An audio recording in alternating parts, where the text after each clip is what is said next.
Muy bien, muchísimas gracias. Tenemos aquí la presentación sobre el paquete económico que entregamos hoy. Me acompañan Victoria Rodríguez, la subsecretaria de Egresos, Carlos Romero, el procurador fiscal de la Federación, y Gabriel Llorio, el subsecretario del ramo. Entonces, como señalaba yo, entregamos el día de ayer a la Cámara de Diputados y posteriormente al Senado de la República el paquete económico 2. ¿Nos escucha?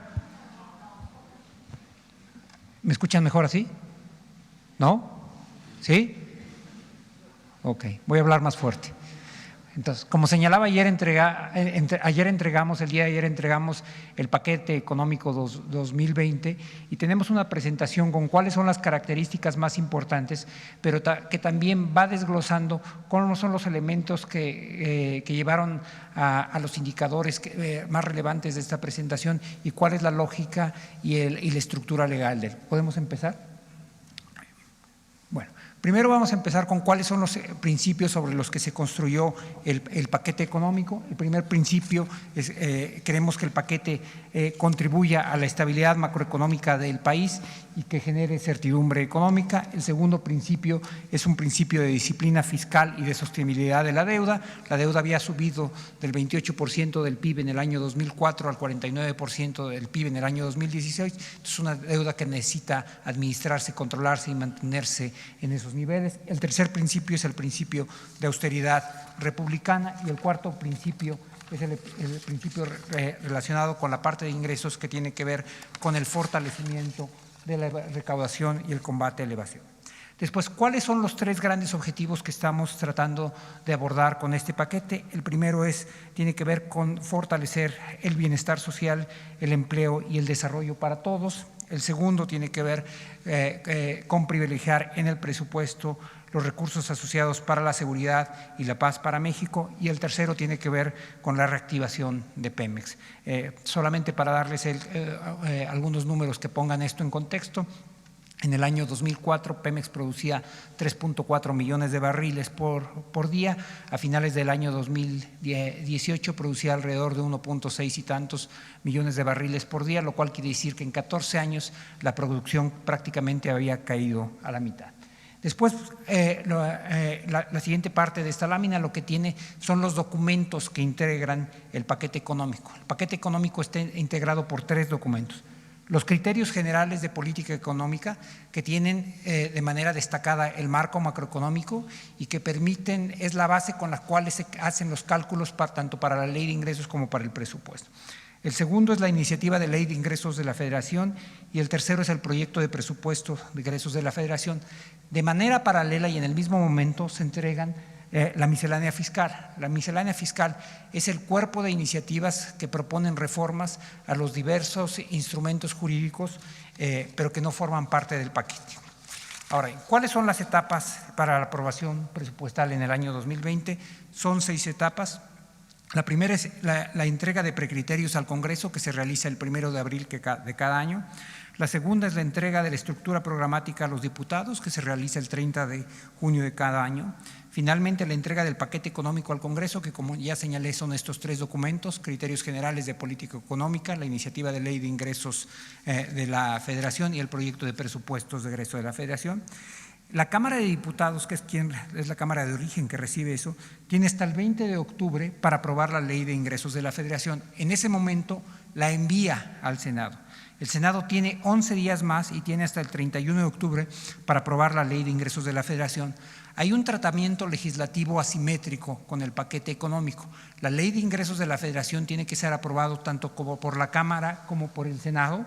Una vez que la ley de ingresos de la Federación es aprobada, los diputados y únicamente los diputados aprueban el proyecto, el presupuesto de egresos de la Federación y tienen como fecha última el 15 de noviembre para aprobarlo. Las tres primeras etapas ya fueron concluidas junto con la entrega del paquete el día de ayer al Congreso. ¿Cómo se construye el paquete económico? Y esto es importante destacarlo. Nuestro país, junto con algunos otros, no muchos, en América Latina, tiene un marco de aprobación y de diseño que permite garantizar la responsabilidad fiscal. La parte más importante son los supuestos macroeconómicos que vienen dentro del marco macro, que viene dentro de los criterios generales de política económica. Las diferentes variables que aparecen en el marco macro son las que nos permiten, son las que apoyan la memoria de cálculo para las diferentes variables. Por ejemplo, el primero de ellos es el crecimiento económico del PIB, que estamos estimado con un rango de entre 1.5 y 2.5. ¿Por qué es relevante esto? Bueno, entre otras cosas, los ingresos son proporcionales a la actividad económica. Si el crecimiento es mayor, si el PIB es mayor, hay un mayor ingreso sobre la renta, hay un mayor IVA. El segundo es la inflación. En materia de inflación, nosotros siempre vamos con el pronóstico del Banco de México y por eso tenemos 3%. El cuarto y el quinto son el precio del petróleo y la producción de petróleo. El precio del petróleo resultó ser la variable más complicada de poder estimar de todo el marco macroeconómico. Hasta hace un mes, cuando teníamos prácticamente preparado el paquete, el precio del petróleo de la mezcla mexicana era de $55 por barril. Una vez que se incrementaron las tensiones comerciales entre Estados Unidos y China, el precio del petróleo llegó a caer hasta $47 por barril, y entonces decidimos ser muy prudentes y poner $49 por barril. Si ustedes checan el precio del petróleo hoy por la mañana está en $57 por barril, es decir, tuvo un incremento, ha tenido una volatilidad muy importante, de tal forma que esta es una variable conservadora, probablemente vamos a estar en rangos más altos. El tipo de cambio está en 19, estimado para el cierre del 2020 está en 19.9 y la tasa de interés en 7.4.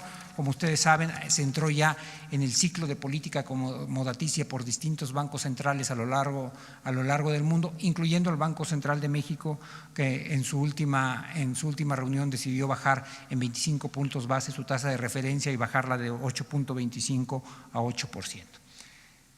La siguiente lámina determina algo muy importante que está asociado con el diseño, aprobación y ejecución del presupuesto en México. Una vez que se tiene el marco macroeconómico, lo primero que se determina es cuál es la estructura de deuda sustentable a lo largo del tiempo, y eso nos ayuda a determinar cuál es el financiamiento, el endeudamiento neto. Entonces, ese es el primer punto que se determina. La variable de aquí que se desprende es el superávit primario que se propone. Esto es consistente con un superávit primario de 0.7 del PIB, que es lo que estamos nosotros proponiendo. Después, con las variables macroeconómicas que están en los criterios generales de política económica, se estima cuánto es lo que se va a recaudar, y esos son los ingresos presupuestarios. Y 1 y 2 nos dan el tamaño total de recursos de los que posee el sector público mexicano para distribuir, y es una vez que se determina eso, que se estima cuál va a ser el gasto total del sector público mexicano. Y esta es exactamente la secuencia con la que se aprueba en el Congreso. Primero se aprueba el lado derecho de esta gráfica, que sería la parte asociada a la Ley de Ingresos de la Federación, y una vez que ese monto ha sido determinado, se aprueba el presupuesto de egresos de la Federación.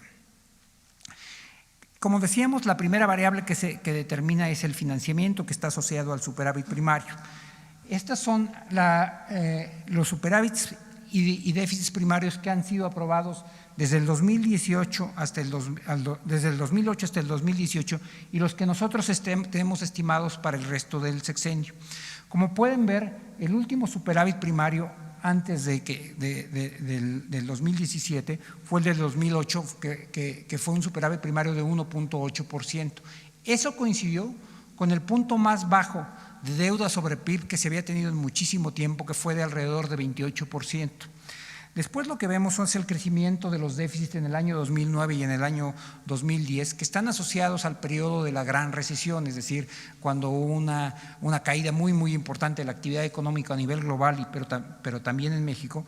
Pero esos déficits se siguieron operando hasta el año 2016, y estos están asociados con un incremento de la deuda que llegó a 49% del PIB. Es decir, si nosotros midiéramos la deuda en el 2008 y la midiéramos en el 2016, hay una diferencia de 20 puntos porcentuales, que son el equivalente hoy casi a 5 billones de pesos. Esta situación límite tuvo que empezarse a corregir desde el año 2017. Como pueden ver, hay un asterisco ahí, que la parte del 2017 y 2016 no cuenta los remanentes operativos del Banco de México. Y nosotros estamos profundizando en esta política de tener superávits primarios para controlar el crecimiento de la deuda, es decir, primero la tenemos que estabilizar y luego la vamos a ir bajando poco a poco. En ese sentido, el superávit primario que estamos proponiendo para el año 2020 es de 0.7% del PIB. Eso, en aquella gráfica donde teníamos el financiamiento, es lo que determina ese primer punto. El segundo punto es el de la ley de ingresos. La siguiente lámina lo que nos dice cuáles son los lineamientos con los que nosotros construimos los estimados de recaudación que vamos a tener para el año 2020. El primero y el más importante es que se mantiene el compromiso de no crear impuestos o subir las tasas en términos reales de las existentes. El segundo es que se fortalece la recaudación a través de las medidas administrativas orientadas al combate a la evasión y elusiones fiscales. La recaudación total de un país es la combinación de dos cosas: la política tributaria, que es la que nos determina qué podemos cobrar y cuáles son las tasas que están asociadas a ellas, y la eficiencia en la recaudación. Dicho de una forma, esto es lo que se determina dentro de la Subsecretaría de Ingresos, y lo otro es la eficiencia con la que cobra el SAT. Dado que tenemos un compromiso de no subir las tasas, lo que estamos enfocándonos ahora es, como se señala ahí, de dotar al SAT de herramientas efectivas para combatir prácticas ilegales y abusivas que deterioran la recaudación. Asimismo, se proponen una serie de facilidades administrativas que generarán incentivos para un mayor cumplimiento voluntario de las personas y empresas en impuestos existentes como el IVA e ISR. Pasamos a la siguiente. Con esto tenemos estimado un total de ingresos que para el año 2020 ascienden a casi 6.1 billones de pesos. En la composición de estos, alrededor de 5.5 billones de pesos corresponden a ingresos presupuestarios y 584 mil millones de pesos provienen de ingresos de financiamiento. Hay algunos rublos que a mí me parece que son importantes destacar. Los ingresos presupuestarios, como ustedes pueden ver ahí, se pueden dividir entre ingresos petroleros e ingresos no petroleros. Los ingresos petroleros representan alrededor de 987 mil millones de pesos. Los ingresos no petroleros representan 4.5 billones de pesos. Hace tan solo algunos años prácticamente los ingresos petroleros representaban la mitad de los ingresos de todo el país. Esto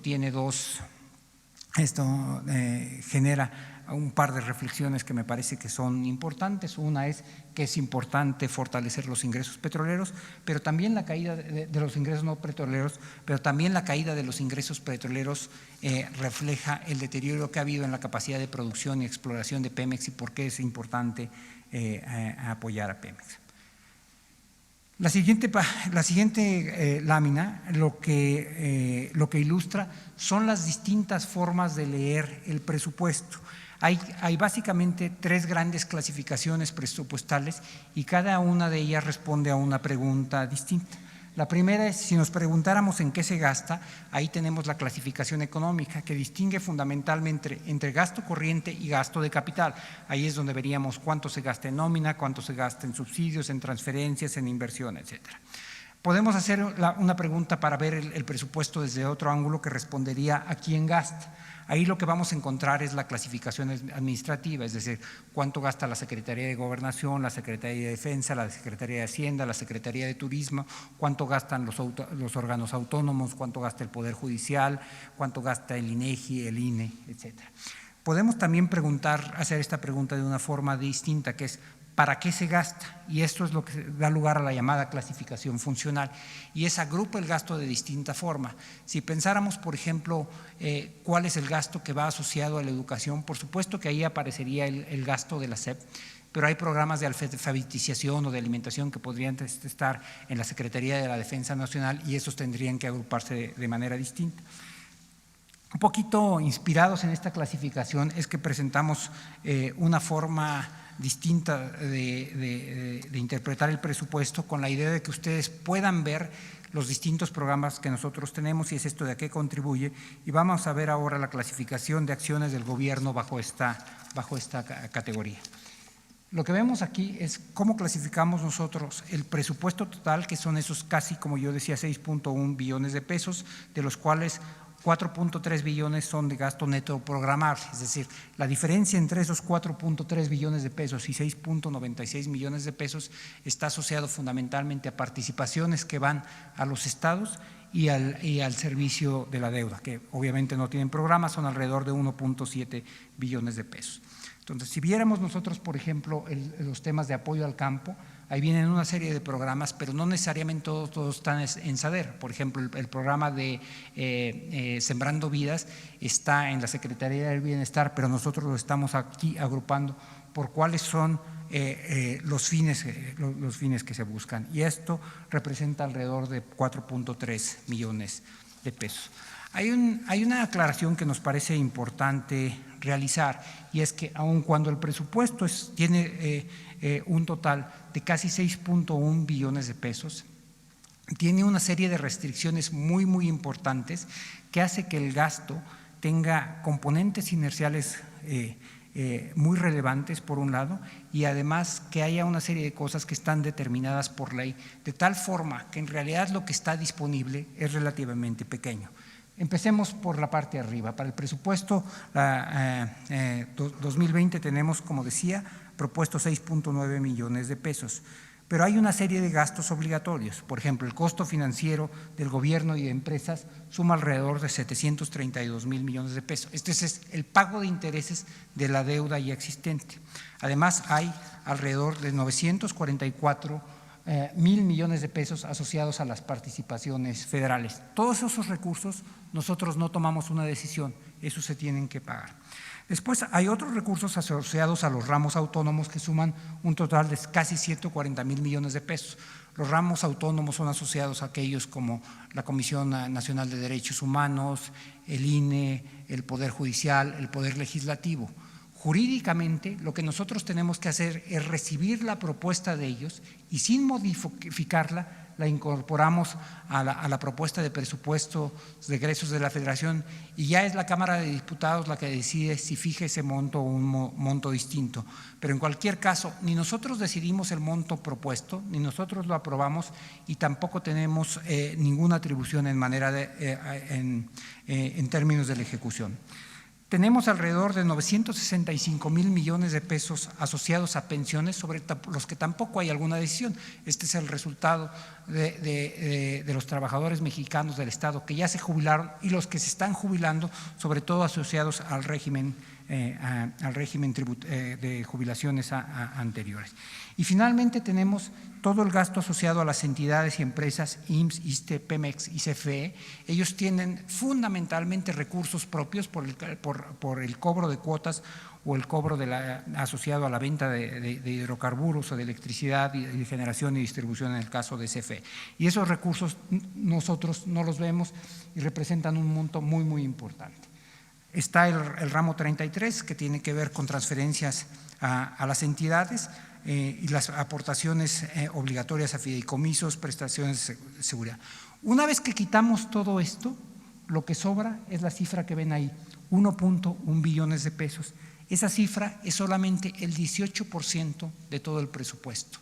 Es decir, el 82% de todo el presupuesto está más o menos fijo de una forma u otra, ya sea porque es para responder a obligaciones contraídas anteriormente, pueden ser obligaciones laborales como las pensiones, obligaciones financieras como el caso de los recursos destinados al pago del servicio de la deuda, o porque son recursos que van ya sea a los órganos autónomos o a las entidades federativas. Y ese es el monto básicamente a través del cual el gobierno federal ejecuta sus diversos programas. Tenemos una serie de consideraciones finales, es una especie de cuadro resumen. Lo primero es ¿qué buscamos con el paquete económico? El paquete económico se construyó bajo los principios de austeridad, disciplina fiscal y eficiencia tributaria.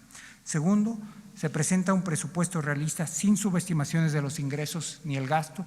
Durante un periodo muy largo, los ingresos fueron subestimados de manera más o menos sistemática, de tal forma que siempre habría ingresos excedentes al final del año. El tercero es que en la implementación se buscará una ejecución oportuna, en particular en un contexto de desaceleración global.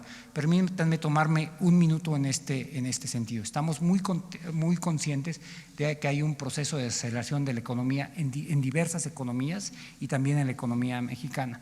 Y eso requiere no solamente que hagamos una distribución adecuada del presupuesto, sino que nos aseguremos de que se esté gastando con oportunidad para que tenga un impacto en la economía lo más pronto posible.